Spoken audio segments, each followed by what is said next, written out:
아멘. 오늘은 부활절입니다. 예수님께서 사람으로 오셨고 그리고 우리의 죄를 대신 짊어지시고 십자가에 죽으셨습니다.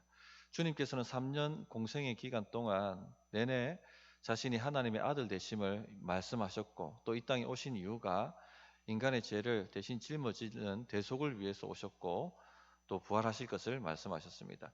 주님이 하신 말씀이 모두 진실이다 하는 것을 부활을 통하여 증거하셨습니다. 하나님은 죽으실 수 없기 때문에 그 부활을 통하여 예수님이 하나님의 아들 되심을 나타내셨습니다. 주님은 부활 자체이시고 생명 자체이신 하나님이십니다. 오늘 말씀은 이 나사로를 살리심을 통해서 그것을 증명하는 말씀입니다. 25절 보시면 예수께서 이르시되 나는 부활이요 생명이니 이렇게 말씀하셨습니다. 이 말씀은 본인이 하나님의 아들, 하나님이시다 하는 것을 나타내는 말씀입니다. 즉 예수님은 죽음이 어떻게 할 수 없는 살아계신 하나님이시다 하는 것이죠. 오늘 말씀에 이 죽은 나사로를 살리심으로 그것을 증거하셨습니다. 이 말씀의 배경을 아마도 우리 모든 성도님들 다 잘 알고 계실 것입니다. 나사로는 예수님께서 사랑하시는 성도 중에 한 명이었습니다. 마르다와 마리아의 오빠였죠. 그런데 죽을 병에 걸려서 죽어가고 있었습니다. 마르다와 마리아는 예수님이 어디 계신가 수소문하여 사람을 보내서 속히 오셔서 제 오라비를 좀 고쳐주십시오. 살려주십시오. 그렇게 요청을 했습니다. 그런데 어찌된 일인지 예수님께서 의도적으로 지체하셨습니다. 성경 복음서를 보시면 예수님께서 지체하신 적이 없습니다. 누구든지 와서 고쳐달라 하면 속히 응하셨고 거절하신 적이 없으셨습니다. 그런데 이번 경우는 어떻게 된 일인지 이틀을 더 유하셨다라고 기록을 하고 있습니다. 6절 오늘 11장 6절 말씀을 한번 보시면 나사로가 병들었다함을 들으시고 그 계시던 곳에 이틀을 더 유하시고 이렇게 말씀하셨어요. 의도적으로 나사로가 죽을 때까지 기다리신 것입니다. 나사로가 죽자 지자들에게 나사로를 살리기 위해서 베다니로 가자 하고 말씀을 하십니다. 그리고 예수님이 도착하셨을 때는 이미 나사로가 죽은 지 사흘 되는 날이었죠. 그리고 살이 썩어 들어가고 그 부패한 냄새가 나는 날이었습니다. 마르다와 마리아는 예수님이 오셨다는 소식을 듣고 예수님을 맞으러 나가서 분통해하며 애통해하며 이렇게 얘기합니다. 주님이 오셨더라면, 주님이 계셨더라면 내 오라비가 죽지 않았을 것입니다. 예수님께서는 그 말씀을 들으시고 이렇게 말씀하셨습니다. 23절에 보시면 예수께서 이르시되 내 오라비가 다시 살아나리라. 이 말씀을 듣고 마르다는 세상 마지막 날 종말에 주를 믿는 자가 부활할 것을 내가 믿나이다. 이렇게 세상 종말의 부활에 대해서 신앙 고백을 합니다. 맞습니다. 우리가 마지막 날 우리는 부활할 것입니다. 무덤 문을 열고 부활의 육체로 우리는 부활하게 될 것입니다. 그러나 주님이 지금 말씀하신 것은 그것을 지금 맛보게 해주겠다라는 말씀이셨습니다. 그래서 오늘 우리가 읽은 본문의 말씀 25절 26절의 말씀을 하신 것입니다. 예수께서 이르시되 나는 부활이요 생명이니 나를 믿는 자는 죽어도 살겠고 무릇 살아서 나를 믿는 자는 영원히 죽지 아니하리니 이것을 내가 믿느냐. 예수님은 부활과 생명 자체이신 하나님이십니다. 그래서 주님이 부르시면 하나님이 부르시면 죽은 자들도 무덤 문을 열고 반응을 해야 되고 순종을 해야 한다는 것입니다. 죽음이 예수님을 어떻게 할 수 없습니다. 죽음 자체가 하나님을 어떻게 할 수 없습니다. 죽음 자체는 하나님께 아무것도 아닌 것이죠. 예수님께서 무덤에 가셔서 무덤 입구를 막고 있는 돌을 옮겨 놓으라고 말씀을 하셨습니다. 유대인들은 바위에 굴을 파고 거기에 무덤을 만들고 큰 돌로 입구를 막습니다. 그리고 그 안에서 시체가 자연 부패하도록 그렇게 매장을 합니다. 예수님께서 그 굴의 입구를 막고 있는 큰 돌을 옮겨 놓으라고 하신 것이죠. 마르다가 이렇게 얘기합니다. 39절에 보면 예수께서 이르시되 돌을 옮겨 놓으라 하시니 그 죽은 자의 누이 마르다가 이르되 주여 죽은 지가 나흘이 되었음에 벌써 냄새가 나나이다. 마르다는 내가 믿나이다라고 신앙 고백은 했지만 그러나 막상 이제 무덤을 열라고 하니 주저했던 것입니다. 죽음이 예수님보다 더 강하다고 생각을 했던 것 같습니다. 우리도 머리로는 주의 부활을 믿습니다. 우리에게 영생이 있음을 고백합니다. 그렇게 말하지만 이것이 입술과 머리에만 머무를 경우가 있습니다. 마음으로는 그렇게 느끼지 않는 것이죠. 마음으로는 그렇게 믿고 있지 않는 것이죠. 마음으로는 그렇게 생각하지 않는 것이죠. 그러니까 막상 무덤문을 열라고 하니까 주여 죽은 지 나흘이 되고 시체 썩는 냄새가 납니다. 죽었는데 뭘 어쩌시려고요? 이미 살이 부패에 들어가고 뼈가 이제 드러나기 시작했는데 어떠시려고요? 그렇게 말씀을 하고 있는 것이죠. 성도님들, 문제가 더 커 보이고 죽음이 더 커 보이고 주님도 하나님도 어떻게 할 수 없는 것처럼 여기지는 그런 큰 절망과 낙심이 우리에게 있을 수 있습니다. 그러나 주님은 부활이요 생명이 되십니다. 예수님께서 내가 믿으면 하나님의 영광을 보리라 하지 아니하였느냐 하시면서 가볍게 마르다를 책망하셨습니다. 그리고는 무덤문을 열게 하시고 나사로야 나오라 하고 명령하십니다. 그러자 놀라운 일이 일어났죠.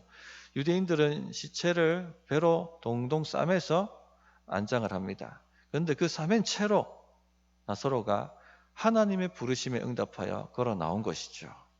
이 모습을 보고 얼마나 사람들이 놀라고 충격을 받았겠습니까?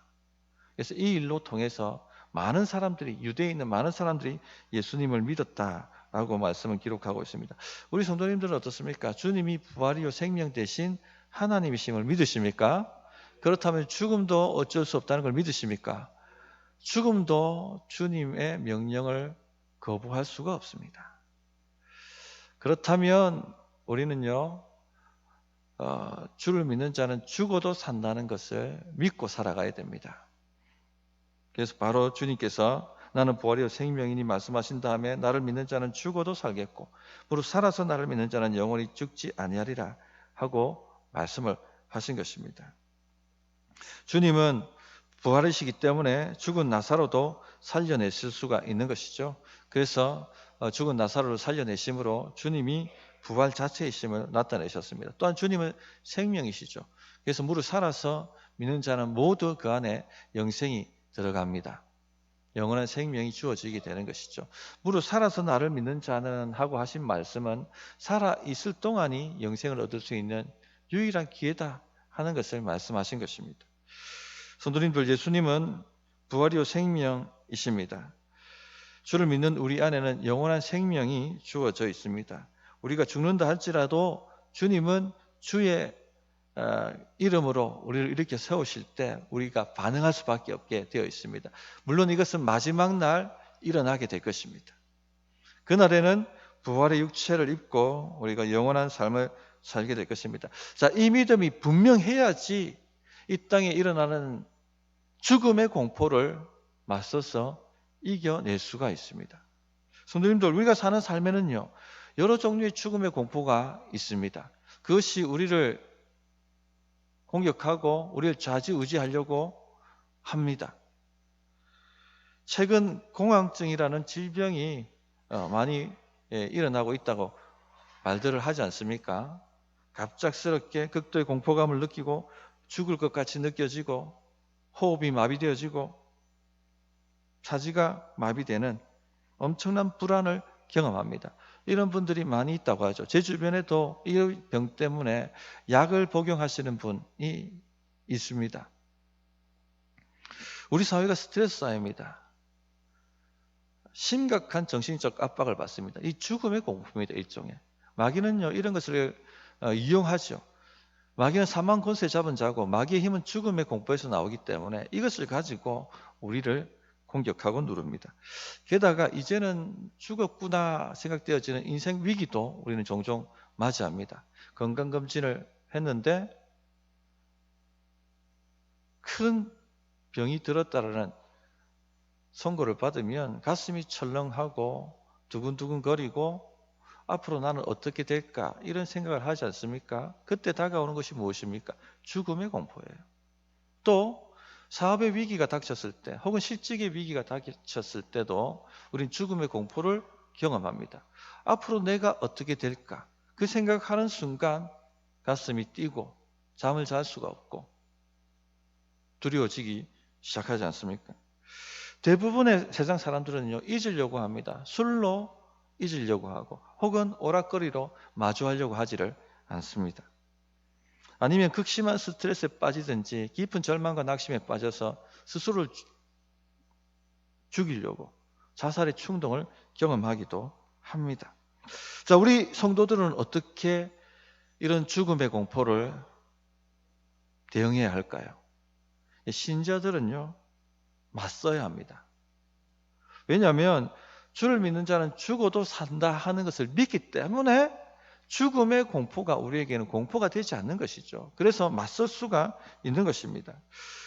주를 믿는 자는 죽어도 산다 하는 것을 믿음으로 고백하고 주장하고 선포하고 할 때 죽음의 공포는 우리에게 힘을 잃고 오히려 우리가 이길 수 있게 되는 것입니다.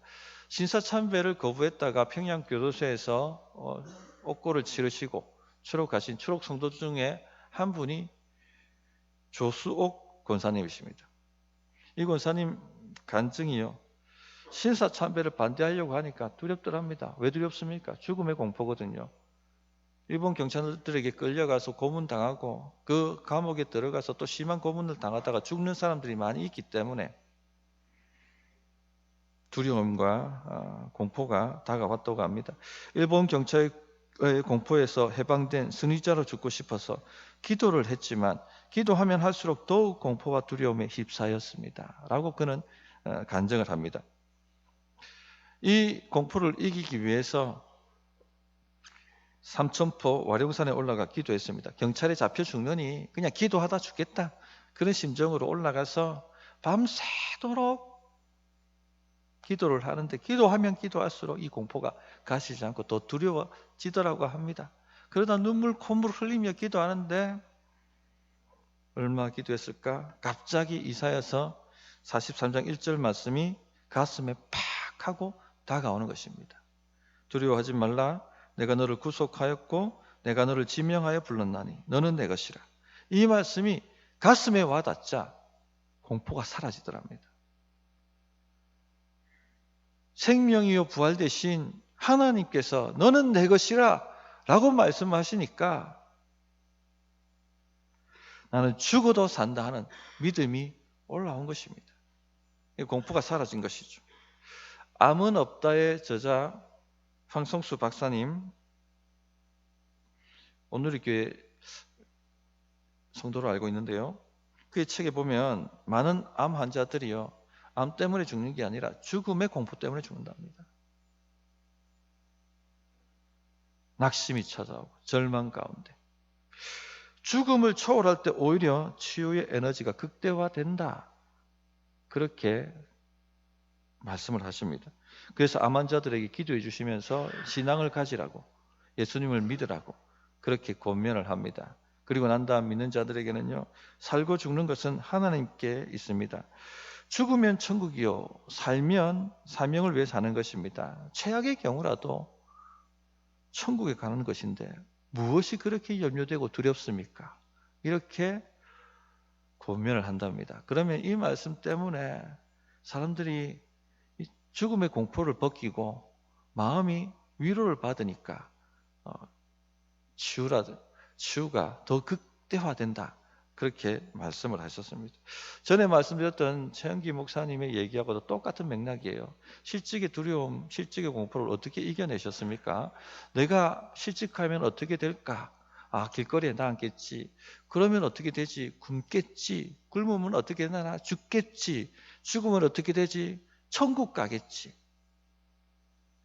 나는 죽어도 산다는 믿음이 오니까 공포가 맞설 수 있는, 두려운 존재가 아닌 맞설 수 있는, 이길 수 있는 그런 존재가 되더라는 것이죠.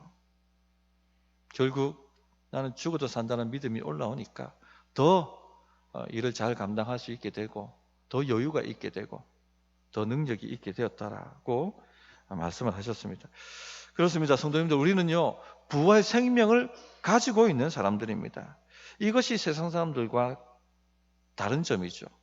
세상 사람들은 두려워하고 염려에 휩싸여서 벗어날 수가 없습니다. 약을 먹어야 하고 술을 마셔야 하고, 그것도 극복할 수 없으면 어디 뛰어내려서 스스로를 끊어야 하는, 목숨을 끊어야 하는 그런 방법밖에 없는 것이죠.